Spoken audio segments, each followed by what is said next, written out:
Hi എല്ലാവർക്കും അർജുന്റെ പുതിയൊരു വീഡിയോയിലേക്ക് സ്വാഗതം. ടെർബോ എന്ന സിനിമ കണ്ടു. ആ ഒരു സിനിമയെ കുറിച്ചിട്ടുള്ള എൻ്റെ ഒരു ഡീറ്റെയിൽഡ് ആയിട്ടുള്ള ഒരു റിവ്യൂ ആണ് ഈ ഒരു വീഡിയോ, എൻ്റെ സ്വന്തം അഭിപ്രായം.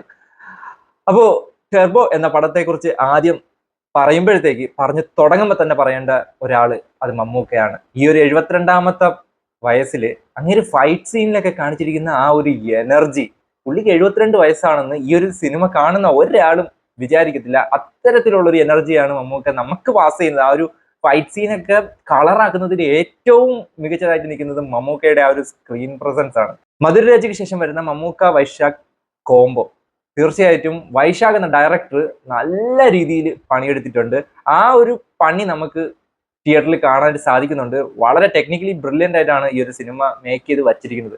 പക്ഷേ പണിയെടുക്കാത്ത ഒരു മടിയൻ അവരുടെ കൂട്ടത്തിൽ ഉള്ളത് പോലെ എനിക്ക് പേഴ്സണലി തോന്നി. അതായത് നമ്മൾ പുലിമുരുകനിലേക്ക് വരുമ്പോഴത്തേക്കും അതിനകത്ത് ആ ഒരു സിനിമയ്ക്കകത്ത് എല്ലാവരും ചൂണ്ടിക്കാണിച്ചിട്ടുള്ള ഒരു കുറ്റമായിരുന്നു ആ ഒരു സിനിമയുടെ സ്ക്രിപ്റ്റ് ഒരു ആവറേജ് ലെവലാണ് എന്നുള്ളത്. ഈ ഒരു സിനിമയിലേക്ക് വരുമ്പോഴത്തേക്കും അതാണ് പാളിപ്പോയത്. ഈ ഒരു സിനിമയുടെ സ്റ്റോറി നമ്മൾ കണ്ടു കഴിഞ്ഞ് പുറത്തേക്ക് ഇറങ്ങുമ്പോഴത്തേക്കും ഒന്ന് ആലോചിച്ച് നോക്കുമ്പോഴത്തേക്ക് അയ്യേ ഇതായിരുന്നു സ്റ്റോറി എന്ന് ചോദിക്കുന്ന രീതിയിലുള്ളൊരു സ്റ്റോറിയാണ് ഈ ഒരു സിനിമയ്ക്ക് ഉള്ളത്. പക്ഷേ ഈ ഒരു സിനിമ തിയേറ്ററിനകത്ത് കണ്ടുകൊണ്ടിരിക്കുന്ന സമയത്ത് നമ്മൾ ആരും ഇതിനെപ്പറ്റി ഒന്നും ചിന്തിക്കത്തില്ല. നമ്മളെല്ലാവരുടെയും കോൺസെൻട്രേഷൻ അത് മമ്മൂക്കയിലേക്കായിരിക്കും. അത്തരത്തിലാണ് ഈ ഒരു സിനിമയുടെ ഒരു മേക്കിംഗ് എന്ന് പറയുന്നത്. മേക്കിംഗ് ആ ഒരു സ്ക്രിപ്റ്റിന്റെയും സ്റ്റോറിയുടെയും പോരായ്മകളെല്ലാം പഴുതടച്ചുകൊണ്ടുള്ളൊരു മേക്കിംഗ് ആണ് വൈശാഖ് ഈ ഒരു സിനിമയ്ക്ക് വേണ്ടി ചെയ്തിരിക്കുന്നത്. അതായത് ഇപ്പൊ ഇറങ്ങുന്ന സകല മാസ് പടങ്ങൾക്കും ഒരവസ്ഥ എന്ന് പറയുന്നത് സ്ക്രിപ്റ്റിലും സ്റ്റോറിയിലും ഒക്കെ എവിടെയെങ്കിലും ഒക്കെ ഒരു വിട്ടുവീഴ്ച വരുത്തിക്കൊണ്ടായിരിക്കും ആ ഒരു മാസ് എലമെന്റ്സ് ഒക്കെ ഇതിനകത്തോട്ട് ആഡ് ചെയ്യുന്നത്. അത് തന്നെയാണ് ഈ ഒരു സിനിമയ്ക്കും പറ്റിയിട്ടുള്ള ഒരു മിസ്റ്റേക്ക് എന്ന് പറയുന്നത്. പക്ഷെ ആ ഒരു മിസ്റ്റേക്ക് നമുക്ക് തിയേറ്ററിൽ കണ്ടുകൊണ്ടിരിക്കുന്ന സമയത്ത് ആ ഒരു മിസ്റ്റേക്ക് നമുക്ക് ഫീൽ ചെയ്യത്തില്ല. ഫസ്റ്റ് ഹാഫിൽ ആദ്യത്തെ ആ ഒരു പള്ളിപ്പെരുന്നാൾ അടിയിൽ തുടങ്ങുന്നതാണ് മമ്മൂക്കയുടെ ആ ഒരു അഴിഞ്ഞാട്ടം. അതായത് അമ്മാതിരി ലെവലിൽ ഒരു ഫൈറ്റ് സീൻസിലൊക്കെ അമ്മാതിരി ഒരു ലെവൽ പെർഫോമൻസ് ആണ് നമുക്ക് ഈ ഒരു സിനിമയ്ക്ക് വേണ്ടി കൊടുത്തിരിക്കുന്നത്. ഈ അടുത്ത് ഇറങ്ങിയ പല സിനിമകളിലും നമുക്ക് ആക്ഷൻ ചെയ്തിട്ടുണ്ട്. നമ്മുടെ ക്രിസ്റ്റഫറിലായാലും കണ്ണൂർ സ്കോട്ടിലായാലും എല്ലാം ആ ചെയ്തിരിക്കുന്ന ആക്ഷൻസിനെല്ലാം മമ്മൂക്ക എന്തോ ഒരു ക്ഷീണിച്ച ഒരു അവസ്ഥയിൽ എനിക്ക് പേഴ്സണലി ഫീൽ ചെയ്തിട്ടുണ്ടായിരുന്നു. പക്ഷെ ഈ ഒരു സിനിമയിലേക്ക് വരുമ്പോഴത്തേക്കും ആ കൊടുക്കുന്ന ഒരു പഞ്ചിനൊക്കെ അമ്മാതിരി വെയിറ്റ് ഉണ്ടെന്നുള്ള രീതിയിൽ അങ്ങനെ ഒരു ഫീൽ ചെയ്യും. സാധാരണ അത് ലാലേട്ടനിലാണ് എനിക്ക് പേഴ്സണലി ഫീൽ ചെയ്യാറുള്ളത്. കാരണം കൊടുക്കുന്ന ആ ഒരു ഇടിയിൽ അത്രയും പഞ്ചുണ്ടെന്നൊരു ഫീല് തോന്നും. അല്ലെങ്കിൽ കൊടുക്കുന്ന ഒരു ചവിട്ടിൽ അത്രയും വെയിറ്റ് ഉള്ളത് പോലെ നമുക്ക് ഫീൽ ചെയ്യും. മമ്മൂക്കയുടെ ഈ ഒരു സിനിമയിലെ ഓരോ ഇടിക്കും അത്രയും പവർ ഉള്ള പോലെയാണ് ഫീൽ ചെയ്യുന്നത്. അത് മമ്മൂക്ക എടുത്തിട്ടുള്ള എഫർട്ട് തന്നെയാണ്. മമ്മൂക്ക കൂടുതൽ വൈശാഖ് നല്ല രീതിയിൽ പണിയെടുപ്പിച്ചിട്ടുണ്ടെന്ന് ഈ ഒരു സിനിമയുടെ ഔട്ട്പുട്ട് കാണുമ്പോഴത്തേക്കും നമുക്ക് മനസ്സിലാവും. അത് ഈ ഒരു സിനിമയ്ക്ക് ഏറ്റവും ഗുണകരമായതും അത് തന്നെയാണ്. കാരണം ഒരു ആവറേജ് ലെവൽ നിൽക്കുന്ന ഒരു സ്ക്രിപ്റ്റിനെ ഒരു ഗംഭീര പടമാക്കി മാറ്റിയിരിക്കുകയാണ് വൈശാഖും മമ്മൂക്കയും കൂടെ ചേർന്നിട്ട്. പിന്നെ ഈ ഒരു സിനിമയിൽ ആക്ട് ചെയ്തിരിക്കുന്നവരെല്ലാം അഞ്ജനയ്ക്ക് ഒരു പ്രധാനപ്പെട്ട റോളാണ് ഈ ഒരു സിനിമയ്ക്കകത്തുള്ളത്. പുള്ളിക്കാരിയും നല്ല രീതിയിൽ ചെയ്തിട്ടുണ്ട്. പുള്ളിയുടെ ക്യാരക്ടർ അവർക്ക് കിട്ടിയ രീതിയിൽ നല്ല ബെസ്റ്റ് ആയിട്ടാണ് ചെയ്തിട്ടുണ്ട്. എടുത്ത് പറയേണ്ട ക്യാരക്ടർ നമ്മുടെ ബിന്ദു പണിക്കറുടെയാണ്. ബിന്ദു പണിക്കർ പല സീൻസിലും ഒക്കെ നല്ലപോലെ കൗണ്ടർ അടിച്ചൊക്കെ നല്ലപോലെ സ്കോർ ചെയ്യുന്നുണ്ട്.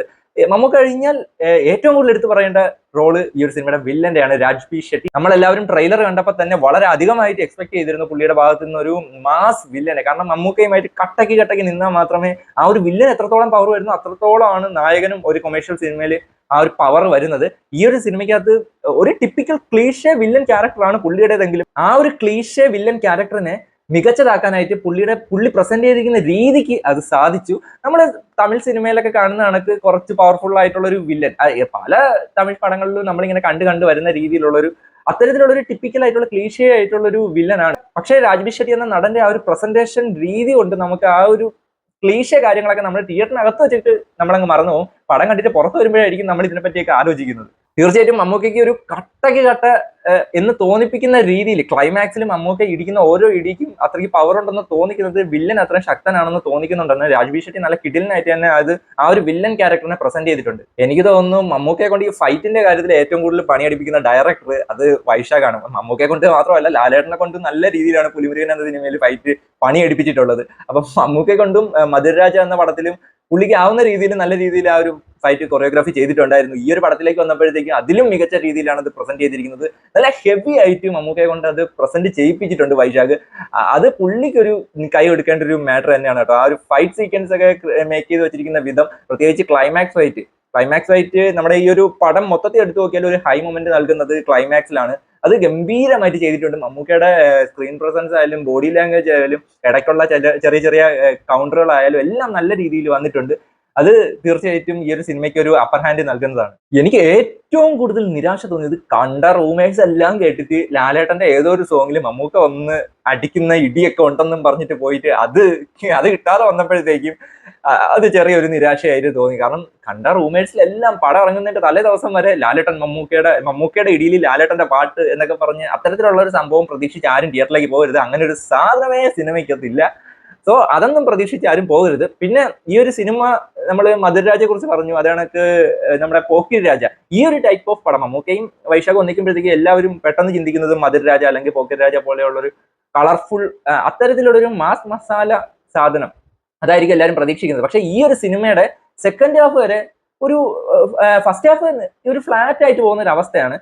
നമ്മുടെ ആദ്യത്തെ ഒരു ഇൻട്രോ ഫൈറ്റിന് ശേഷം അങ്ങോട്ട് ചെറുതായിട്ട് പടം ഒന്ന് ഡൗൺ ആവുന്നുണ്ട്. പക്ഷെ അത് സെക്കൻഡ് ഹാഫിൽ കത്തി കയറാനുള്ളൊരു പോക്കായിരുന്നു. സെക്കൻഡ് ഹാഫിൽ ആ ഒരു ഫസ്റ്റ് ഹാഫ് കഴിഞ്ഞ് സെക്കൻഡ് ഹാഫ് തുടങ്ങുമ്പോൾ മുതൽ ഒരു സർവൈവൽ മോഡിലാണ് പടം പോകുന്നത്. സർവൈവൽ ത്രില്ലർ എന്ന് പറയാൻ പറ്റത്തില്ല, മാസ് എലമെന്റ്സ് ഒക്കെ ഉള്ളൊരു സർവൈവൽ മോഡിലാണ് ആ ഒരു പടം പോകുന്നത്. സോ ആരും മധുരരാജയോ പോക്കിരി രാജയോ ഒക്കെ പോലെ ഒരു കംപ്ലീറ്റ് മാസ് മസാല സംഭവം പ്രതീക്ഷിച്ച് പോയി കഴിഞ്ഞാൽ ചിലപ്പോൾ ഡിസപ്പോയിന്റഡ് ആവും. പക്ഷെ ഈ ഒരു സിനിമയ്ക്കകത്ത് മാസ് സാധനമുണ്ട്, മാസും ഫൈറ്റ് സീനും അതേ കണക്ക് ഒരു സർവൈവൽ സാധനവും ആ ഒരു രീതിയിലാണ് ഈ ഒരു സിനിമയുടെ സെക്കൻഡ് ഹാഫ് പോകുന്നത്. സോ ഇങ്ങനെയൊക്കെ പ്രതീക്ഷിച്ച് പോയാൽ നിങ്ങൾക്കൊരു പൈസ വസൂൽ എന്റർടൈനർ അത് തിയേറ്ററിൽ ഗ്യാരണ്ടീഡ് ആണ്. സിനിമയുടെ ഏറ്റവും വലിയ ഡ്രോബാക്ക് ആയിട്ട് എനിക്ക് തോന്നിയത് ഈ ഒരു സിനിമയുടെ സ്റ്റോറി തന്നെയാണ്. നമ്മൾ കാലങ്ങളായിട്ട് പല മാസ് പടങ്ങളിലും, മലയാളത്തിലല്ല തമിഴിലും തെലുങ്കിലും ഒക്കെ പല മാസ് പടങ്ങളിലും കണ്ടുവരുന്ന ഒരു ടിപ്പിക്കൽ സ്റ്റോറിയാണ്. അത് ക്ലീഷയാണ് സാധനം സ്റ്റോറിയൊക്കെ. പക്ഷെ അത് മേക്കിംഗ് കൊണ്ട് വളരെ നല്ല രീതിയിൽ വൈശാഖ് എന്ന ഡയറക്ടർ അതിനെ മറികടക്കുന്നുണ്ട്. അത് നിങ്ങൾക്ക് ഗംഭീര തിയേറ്റർ എക്സ്പീരിയൻസ് ആയിരിക്കും. ഇത് ഫസ്റ്റ് ഷോ കണ്ട എനിക്ക് അതൊരു ഗംഭീര തിയേറ്റർ എക്സ്പീരിയൻസ് ആണ് സിനിമ മൊത്തത്തിൽ എനിക്ക് നൽകിയത്. മമ്മൂക്കയുടെ സ്ക്രീൻ പ്രസൻസ്, സ്റ്റണ്ട്, അതേ കണക്ക് ഇടയ്ക്കിടയ്ക്ക് വരുന്ന കൗണ്ടറുകൾ, അത്രയ്ക്ക് ആ ഒരു രീതിയിൽ ഗംഭീര തിയേറ്റർ എക്സ്പീരിയൻസ് ആയിരുന്നു എനിക്ക് നൽകിയത്. അത് പ്രത്യേകിച്ച് സെക്കൻഡ് ഹാഫിൽ ചില സീൻസ് ഒക്കെ നല്ല രീതിയിൽ ഗൂസ് ബംസ് ഉണ്ടാക്കിക്കുന്നുണ്ട്. നല്ല 2-3 ഫൈറ്റ് സീൻസ് ഉണ്ട്, 2-3 നല്ല ഫൈറ്റ് സീൻസ് ഉണ്ട്.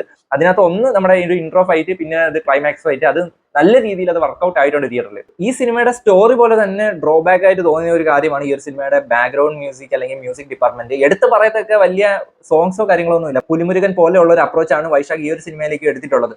അങ്ങനെ എടുത്തു പറയത്തക്ക സോങ്സോ അല്ലെങ്കിൽ കഥയിൽ നിന്ന് വ്യതിചലിച്ചു പോകുന്ന കണക്കത്തുള്ള ഐറ്റം നമ്പറോ അങ്ങനെയുള്ള സാധനങ്ങളൊന്നും ഈ ഒരു സിനിമയ്ക്കകത്തില്ല. എനിക്ക് ഈ ഒരു ബാക്ക്ഗ്രൗണ്ട് മ്യൂസിക് നെഗറ്റീവായിട്ട് തോന്നാനായിട്ടുള്ളൊരു കാരണം ആ ഒരു ഇൻട്രോ ഫൈറ്റിലും ക്ലൈമാക്സ് ഫൈറ്റിലും ആ ഒരു ബാക്ക്ഗ്രൗണ്ട് മ്യൂസിക് നല്ല രീതിയിൽ വർക്ക്ഔട്ട് ആയിട്ടുണ്ട്. തിയേറ്ററിൽ പ്യുവർ ഗൂസ് ബംസ് തരുന്ന രീതിയിലാണ് അത് സിങ്ക് ചെയ്ത് വെച്ചിരിക്കുന്നത്. പക്ഷെ പിന്നീട് അതിനുള്ള ഇടയ്ക്കുള്ള പാർട്ടുകളിലൊക്കെ ഇതേ സെയിം സാധനം അങ്ങോട്ട് എടുത്ത് അങ്ങ് ഇടുവാണ്. സോ അതൊരു പോരായ്മയായിട്ട് തോന്നി. ഇടയ്ക്കൊക്കെ നമ്മളിങ്ങനെ 2.5 മണിക്കൂർ സിനിമ കണ്ടോണ്ടിരിക്കുമ്പോഴത്തേക്ക് വെറൈറ്റി സാധനമൊക്കെ കേൾക്കാനായിട്ട് നമുക്ക് ഇഷ്ടപ്പെടുമല്ലോ. അങ്ങനെ ഒരു വെറൈറ്റി സാധനം ഇടയ്ക്ക് കിട്ടിയത് നമ്മുടെ സുനിലിന്റെ ഇൻട്രോയിൽ നല്ലൊരു പൊളപ്പൻ സാധനം കിട്ടിയായിരുന്നു. അത് കഴിഞ്ഞിട്ട് എല്ലാം മമ്മൂക്ക കാണിക്കുമ്പോഴും നമുക്കിടെ മാസ് മൊമെന്റ്സ് വരുമ്പോഴത്തേക്കും എല്ലാം ഈ ഒരു സെയിം സാധനം ഇങ്ങനെ ഇട്ട് പോകുമ്പോഴത്തേക്ക് ഒരു പോരായ്മയായിട്ട് തോന്നി. വെറൈറ്റി ആയിട്ടുള്ള ഐറ്റംസ് ഒക്കെ കൂടി കൊണ്ടുവന്നിരുന്നെങ്കിൽ മികച്ചതായേനെ, കുറച്ചും കൂടി മികച്ച തിയേറ്റർ എക്സ്പീരിയൻസ് ആ ഒരു ബാക്ക്ഗ്രൗണ്ട് മ്യൂസിക്കിന്റെ ഭാഗത്ത് നിന്ന് കിട്ടിയേനെന്ന് എനിക്ക് എന്റെ ഒരു അഭിപ്രായത്തിൽ എനിക്ക് തോന്നി. പക്ഷെ ഞാൻ ഇപ്പോഴും പറയുന്നു, ഇപ്പൊ ചെയ്തു വെച്ചിരിക്കുന്ന സാധനം ഒരിക്കലും ഒരു മോശം സാധനമല്ല. പ്യുവർ ഗൂസ് ബംസ് തരുന്ന, മമ്മൂക്കെ കാണിക്കുമ്പോഴത്തേക്ക് പ്യുവർ ഗൂസ് ബംസ് തരുന്ന ഒരു സാധനമാണ് ക്രിസ്റ്റോ സേവിയർ ബാക്ക്ഗ്രൗണ്ട് മ്യൂസിക് ആയിട്ട് ഇവിടെ ഈ ഒരു സിനിമയ്ക്കകത്ത് കൊടുത്തിരിക്കുന്നത്. അത് നല്ല രീതിയിൽ വർക്ക്ഔട്ട് ആയ 2 സീൻസ് ആണ്. ആദ്യത്തെ ഒരു ഇൻട്രോ ഫൈറ്റും അതേ കണക്ക് ക്ലൈമാക്സിലുള്ള ആ ഒരു ഫൈറ്റിലും നല്ല രീതിയിൽ അത് വർക്ക്ഔട്ട് ആയിട്ടുണ്ട്. തീർച്ചയായിട്ടും നിങ്ങളൊരു ഇടിയൊക്കെ കാണാൻ, ഇടി പടമൊക്കെ കാണാൻ ആഗ്രഹിക്കുന്ന ഒരാളാണെങ്കിൽ, നമുക്ക് ഇഷ്ടപ്പെടുന്ന ആളാണെങ്കിൽ തീർച്ചയായിട്ടും നിങ്ങൾക്ക് ഈ ഒരു പടം ഒരു പൈസ വസൂൽ അല്ലെങ്കിൽ തിയേറ്റർ എക്സ്പീരിയൻസ് തീർച്ചയായിട്ടും ഡിമാൻഡ് ചെയ്യുന്ന ഒരു പടം തന്നെയാണ് ഈ ഒരു ടെർബോ എന്ന പടം. ഈ ഒരു സിനിമയ്ക്ക് എടുത്തു പറയേണ്ട ക്യാരക്ടേഴ്സ് ഞാൻ ഇപ്പൊ ഇത്രയും പറഞ്ഞതാണ്. മമ്മൂക്ക, അതേ കണക്ക് രാജ്ബി ഷെട്ടി, നമ്മുടെ ബിന്ദു പണിക്കർ, അതേ കണക്ക് അഞ്ജന. അപ്പൊ ഇവരാണ് മെയിൻ ആയിട്ട് വരുന്നത്. അതല്ലാതെ കുറെ ക്യാരക്ടേഴ്സ് ഇതിനകത്തുണ്ട്. എല്ലാവരും അങ്ങനെ വെറുപ്പിക്കുന്ന രീതിയിലൊന്നും ഇല്ല. നല്ല രീതിയിൽ തന്നെ പെർഫോമൻസ് ആണ് കാഴ്ചവെച്ചിരിക്കുന്നത്. തെലുങ്ക് നടൻ സുനിൽ ഒരു വേഷം ചെയ്തിട്ടുണ്ട്. ഒരു കോമഡി വില്ലൻ ടൈപ്പ് വേഷമാണ് ചെയ്തിരിക്കുന്നത്. അത് നന്നായിട്ട് തിയേറ്ററിൽ വർക്ക്ഔട്ട് ആയിട്ടുണ്ട്. കോമഡീസ് ഒക്കെ പൊതുവെ ഈ ഒരു സിനിമയ്ക്കകത്ത് വളരെ ഫ്ലാറ്റ് ആയിട്ട് കിടക്കുന്ന രീതിയിൽ പലതും വർക്ക്ഔട്ട് ആവാതെ പോയ രീതിയിലാണ് ഈ ഒരു സിനിമയ്ക്കകത്തുള്ളത്. പക്ഷേ സുനിലിന്റെ ഭാഗത്തു നിന്നുള്ള ആ ഒരു ടൈപ്പ് ഓഫ് സംഭവമൊക്കെ ചെറുതായിട്ടെങ്കിലും വർക്ക്ഔട്ട് ആയെന്ന് എനിക്ക് തോന്നി. സോ സുനിലിന്റെ ക്യാരക്ടർ നല്ല രസമുള്ള ഒരു ക്യാരക്ടർ ആയിരുന്നു. മൊത്തത്തില് ഒരു ഒരു ഒരു ഇടി പെരുന്നാളാണ് മമ്മൂക്കയുടെ ഭാഗത്ത് നിന്ന് ഫാൻസിന് വേണ്ടിയിട്ടുള്ള, അല്ലെങ്കിൽ ഒരു ആക്ഷൻ സിനിമയൊക്കെ ഇഷ്ടപ്പെടുന്ന, സാധാരണ മലയാളത്തിലുള്ള നമ്മുടെ ടിപ്പിക്കൽ ആക്ഷൻ പടങ്ങളൊക്കെ എങ്ങനെയാണെന്ന് അറിയാലോ. അപ്പൊ അത്തരത്തിലുള്ള ആക്ഷൻ പടങ്ങളൊക്കെ ഇഷ്ടപ്പെടുന്നവർക്ക് വേണ്ടിയിട്ടുള്ള ഒരു പക്ക ട്രീറ്റ് ആണ്. തീർച്ചയായിട്ടും ഈ ഒരു സിനിമയുടെ ക്ലൈമാക്സ് ഒരു പക്ക തിയേറ്റർ എക്സ്പീരിയൻസ് തന്നെയാണ്. ആ ഒരു ബാക്ക്ഗ്രൗണ്ട് മ്യൂസിക്കും മമ്മൂക്കയുടെ സ്ക്രീൻ പ്രസൻസും വൈശാഖിന്റെ മേക്കിങ്ങും എല്ലാം കൂടി ചേർത്ത് ചെറിയ ചെറിയ ട്വിസ്റ്റുകളൊക്കെ ചേർത്തിട്ട് ഗംഭീര ഒരു തിയേറ്റർ എക്സ്പീരിയൻസ് തന്നെയാണ് വൈശാഖ് ഈ ഒരു പടത്തിൽ ലാസ്റ്റ് ഒരു 30-45 മിനിറ്റ് ഒരു ഗംഭീര സാധനമാണ് അവിടെ ഒരുക്കി വെച്ചിരിക്കുന്നത്. ശരിക്കും പറഞ്ഞാൽ ഈ ഒരു പടത്തിന്റെ മെയിൻ പ്ലോട്ട് വരുന്നത് തന്നെ സെക്കൻഡ് ഹാഫിലേക്കാണ്. ആ ഒരു സാധനമാണ് ഫസ്റ്റ് ഹാഫിൽ എനിക്കൊരു മിസ്സിംഗ് ആയിട്ട് ഫീൽ ചെയ്തത്. കാരണം മമ്മൂക്കയെ കുറച്ചും കൂടി മുമ്പ് ആ ഒരു മെയിൻ പ്ലോട്ടിലേക്ക് ഇൻവോൾവ് ചെയ്യിപ്പിക്കാമായിരുന്നു എന്നൊരു തോന്നലുണ്ടായി. എങ്കിലും നല്ലൊരു മികച്ച രീതിയിലുള്ള ഒരു മേക്കിംഗ് കൊണ്ട് ഈ പറഞ്ഞ പോരായ്മകളൊക്കെ ഓവർകം ചെയ്തിട്ടുണ്ട്. ഓർക്കേണ്ട ഒരു കാര്യം, പുലിമുരുകൻ എന്ന സിനിമയ്ക്കകത്തും സെയിം അവസ്ഥ തന്നെയായിരുന്നു. പുലിമുരുകന്റെ നമ്മൾ എന്തൊക്കെ പോരായ്മകൾ പറഞ്ഞോ, ആ ഒരു എബോവ് ആവറേജ് സ്ക്രിപ്റ്റ്, അതായിരുന്നു പുലിമുരുകന്റെ സൈഡിൽ നിന്ന് വന്ന ഒരു ഡ്രോബാക്ക് എന്ന് പറയുന്നത്. ഇവിടെയും സെയിം സാധനമാണ്, സ്ക്രിപ്റ്റും സ്റ്റോറിയുമാണ് ആ ഒരു ഡ്രോബാക്ക് ആയിട്ട് എനിക്ക് പേഴ്സണലി ഫീൽ ചെയ്തിട്ടുള്ളത്. ഒരു കൺക്ലൂഷൻ എന്ന രീതിയിൽ എൻ്റെ ഒരു അഭിപ്രായത്തിൽ പറഞ്ഞാൽ, നിങ്ങൾക്ക് തിയേറ്ററിൽ നല്ലൊരു ഗംഭീര തിയേറ്റർ എക്സ്പീരിയൻസ് നൽകുന്ന ഒരു സാധനം ഈ ഒരു സിനിമയ്ക്കകത്തുണ്ട്. അത് നല്ല രീതിയിൽ നിങ്ങൾ തിയേറ്ററിൽ എൻജോയ് ചെയ്യുകയും ചെയ്യും. ഞാൻ പറഞ്ഞ ബാക്കിയുള്ള ആ ഒരു ഡ്രോബാക്ക് ഒന്നും നമ്മൾ തിയേറ്ററിനകത്ത് സിനിമ കണ്ടുകൊണ്ടിരിക്കുമ്പോഴത്തേക്ക് ഒരിക്കലും ഫീൽ ചെയ്യത്തില്ല. അത് തിയേറ്റർ പടമൊക്കെ കണ്ട് ഇറങ്ങി കഴിഞ്ഞ് നമ്മൾ രണ്ടാമതൊന്ന് ചിന്തിക്കുമ്പോഴായിരിക്കും ആ ഒരു ഡ്രോബാക്ക് ഒക്കെ നമുക്കൊന്ന് അങ്ങനെയാണ് സാധനങ്ങളൊക്കെ എന്നൊക്കെ നമുക്ക് ഫീൽ ചെയ്യുന്നത്. അത് നമ്മൾ പടം കണ്ടുകൊണ്ടിരിക്കുമ്പോൾ നല്ല രീതിയിൽ എൻജോയ് ചെയ്ത് കാണാനായിട്ട് സാധിക്കുന്നുണ്ട്. ആ ഒരു ഫസ്റ്റ് ഹാഫിലെ കുറച്ച് ഭാഗത്തെ കുറച്ച് ഫ്ലാറ്റ് ആയിട്ട് പോകുന്ന സംഭവം ഒഴിച്ചു കഴിഞ്ഞാൽ ബാക്കി നല്ല എൻജോയ് ചെയ്ത് കണ്ടിരിക്കാനുള്ള സാധനമാണ് ടെർബോ എന്ന പടം. നല്ലൊരു ഇടി പെരുന്നാളാണ് മമ്മൂക്കയുടെ ഭാഗത്ത് നിന്ന് ഉള്ളൊരു പക്ക ട്രീറ്റ് ആണ് ഈ ഒരു പടം. മമ്മൂക്ക 100% കൊടുത്തിട്ടുണ്ട്. പൊളിയാണ്, പുള്ളി പൊളിക്കുവാണ്. ഈ ഒരു 72ാമത്തെ വയസ്സിൽ പുള്ളി ടെർബോ മോഡിലാണ്. ആ ഒരു രീതിയിലാണ് പുള്ളിയുടെ പെർഫോമൻസ്. ഒരു ഭാഗത്തൊരു ഫാന്റസി ഹൊറർ പടം കൊടുക്കുന്നു, ഇപ്പുറത്ത് വന്നിട്ട് ഒരു കൊമേഴ്ഷ്യൽ ആക്ഷൻ പടം കൊടുക്കുന്നു. അത് പുള്ളി ഈ ഒരു 72ാമത്തെ വയസ്സിൽ മലയാള സിനിമയിൽ കയറി അങ്ങ് വരവുകയാണ്, അഴിഞ്ഞാടുകയാണ്. ആ ഒരു ലെവൽ ഓഫ് പെർഫോമൻസ് തന്നെയാണ് ഈ ഒരു സിനിമയ്ക്ക് മമ്മൂക്ക കൊടുത്തിട്ടുള്ളത്. മമ്മൂക്ക തന്നെയാണ് ഈ ഒരു സിനിമയുടെ ഏറ്റവും വലിയ പോസിറ്റീവ്. ഒരു കിടിലൻ തിയേറ്റർ എക്സ്പീരിയൻസ് ആണ് എനിക്ക് ടെർബോ എന്ന പടം സമ്മാനിച്ചിട്ടുള്ളത്.